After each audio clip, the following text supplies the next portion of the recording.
What's up, guys? Hope you're all doing well on this rather frosty, cold evening in London, UK. It's bloody freezing over here at the minute.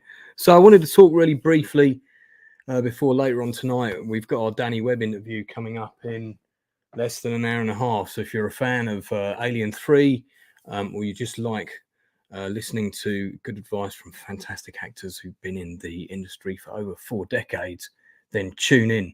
At 9 o'clock on the Outcasts Creative channel. We are talking to Danny Webb live tonight at 9. Anyway, I'm here to review The Last of Us very briefly. Now, this is, of course, doesn't really need an introduction. It's the adaptation of the game that was created by Neil Druckmann, among others. Craig Mazin is the main guy behind the television adaptation of this sort of iconic best-selling PlayStation game. It has been going for a good while. It's had sequels and all kinds of merch, and everybody was worried, you know, how is this going to be? Is it going to be a good version?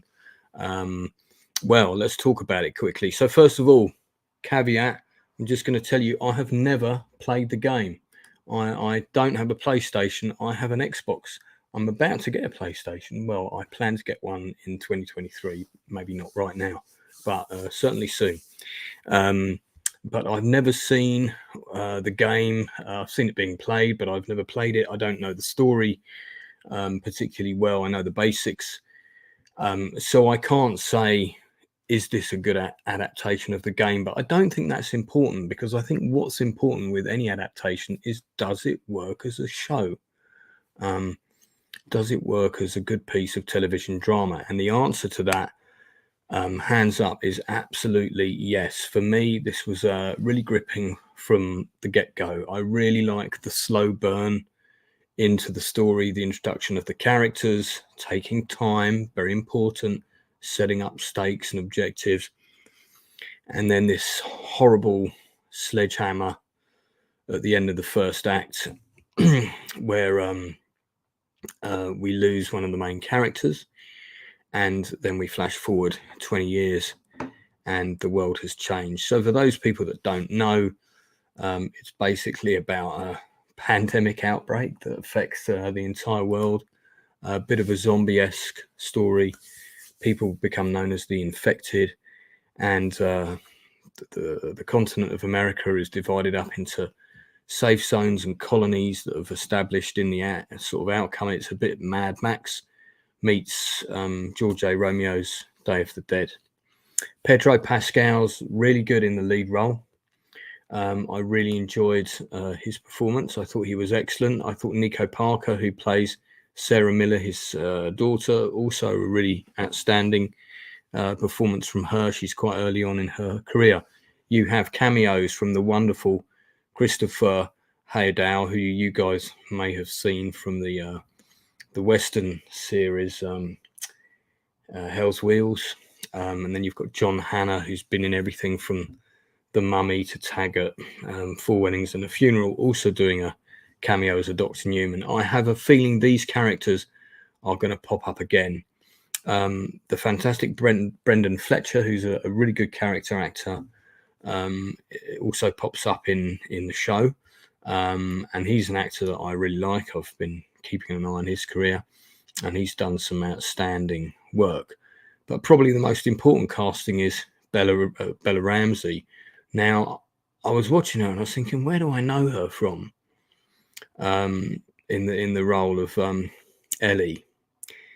And as the show is progressing, I realised she plays Lyanna Mormont, the really feisty commander in Game of Thrones.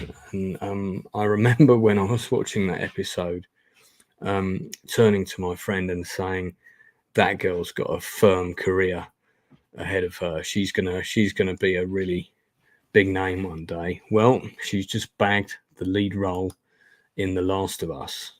That is not a small role for anyone to take on. It's an iconic thing, and I think she does a good job, and I want to wish her all the best with it. So it's an absolute recommendation from me.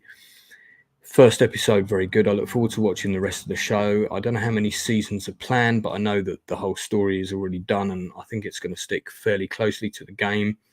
So if you know the game, I guess you know what's coming. I've read some bits and pieces, so I've got some ideas. So it'll be interesting to see how close they stick to the game and the story of the game and where they diverge. And obviously you have a risk there of potentially alienating fans if you diverge too far.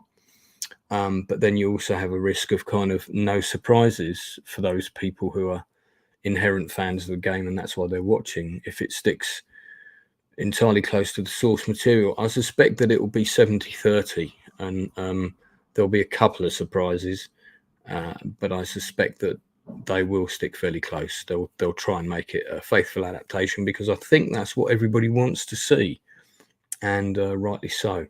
So that's it from me. This is just a quick gut reaction. I am back on again with a couple of my guest co-hosts in exactly 1 hour and 24 minutes, where we'll be interviewing Danny Webb. Please join us then. Don't forget to like and subscribe.